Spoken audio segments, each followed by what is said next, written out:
inception. You get to this point. Let's say you're the inception guys and you know what's going to make them agree.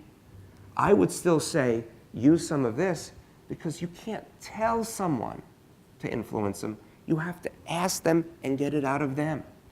This mom with the teenager told him 1,000,000 times, if you wipe down the sink and clean up after yourself, I will stop nagging you. We won't have these conversations anymore. But it wasn't until he said it that it made a difference. So this is asking to influence instead of telling to influence. The mom discarded that reason because she had heard that before. She didn't think that would be the motivational reason. See, that's why I don't come up with ideas or things that will motivate people. I start with the blank slate. I ask them.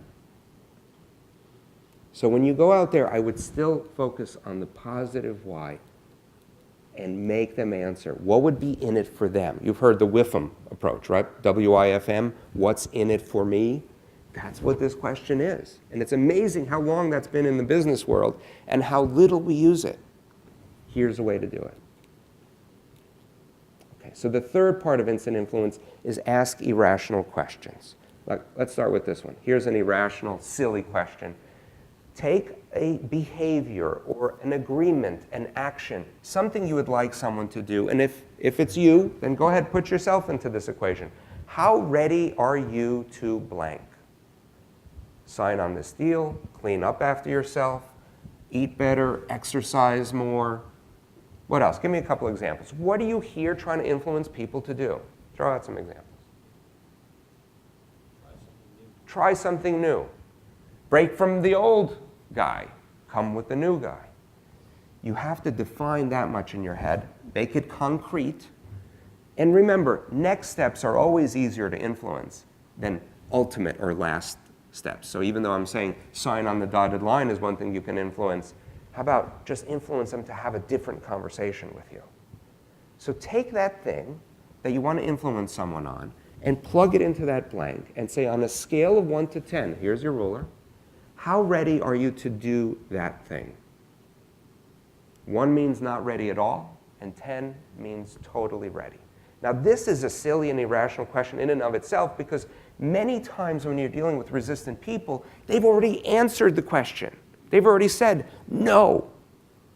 That to me is not a deal closer. And I'm sure to get where you all have gotten, that hasn't slowed you down either. But in this approach, don't even give them an opportunity to say no. That's why they're all open-ended questions. Don't ask closed questions, like, are you ready to do this? Will you do this? Can we do that?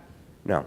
It gives them an opportunity to say no. Instead, we ask open questions that start with the how or why words. Ask this person, how ready are you to come to work on time? How ready are you to get more engaged in this new project? How ready are you to innovate more in this new area where we're building? Have the person give you a number. And they're going to want to say, I already told you no. I'm asking you a different question. How ready? Here's an example. Imagine you're going into a car dealership and you're thinking about buying a car. And I'm telling you, you're going in there and your level of motivation is a 2. That's what you are. And the salesperson, number 1, comes up to you and comes up kind of close and says, you going to buy a car today? What are you going to say? No. Okay, that didn't take long. A chorus of immediate no's. Why did you say no when I told you you're 20% motivated? Come on, I'll come over here. Why did you say no? I heard it over here too. When I said you're 20% motivated. You're closer to no than yes, but you're forced to pick one or the other extreme because it was a closed question. And what was the other? You're there to buy a car, but now he got you to say no. Are you going to buy a car after you just said no? You're going to feel weird. You're going to walk out.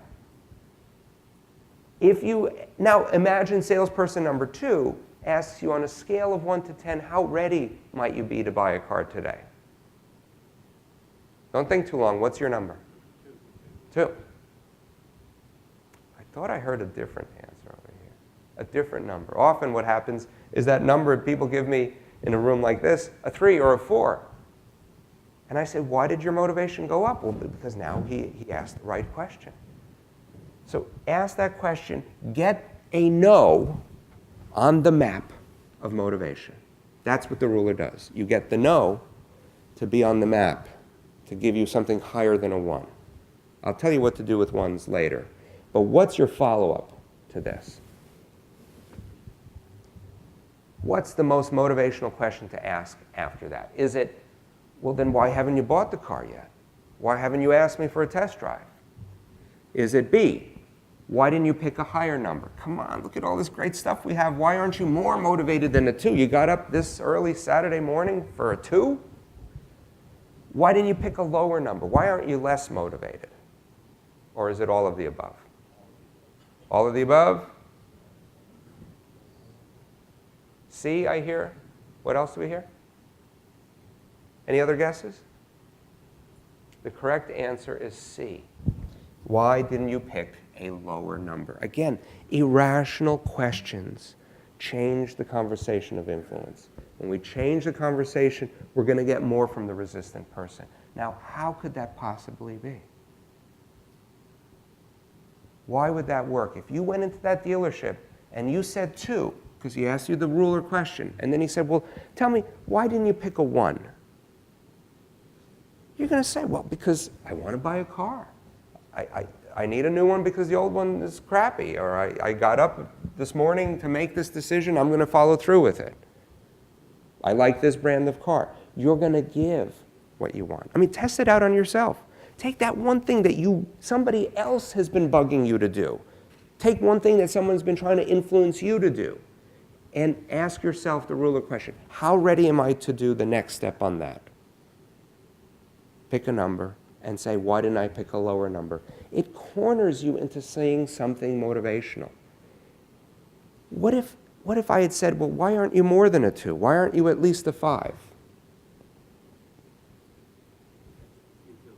I feel challenged, exactly. I'm going to be defensive. Why aren't you more motivated? If I could do nothing else in my career of being a motivation expert, here's what I would do. I would get everyone to never ask the following question. Why aren't you more motivated? Look at what this company's doing. We're doing big things. You should be lucky you have a job in this economy. Why aren't you more engaged? Could that person tell you anything that would explain it? In fact, what usually happens, and I see this right in front of me often, the person defends it, and the person asking the question gets even more frustrated. It's this self-fulfilling prophecy of less and less engagement. Change the conversation. Say, why do you have any motivation at all? Why isn't it lower?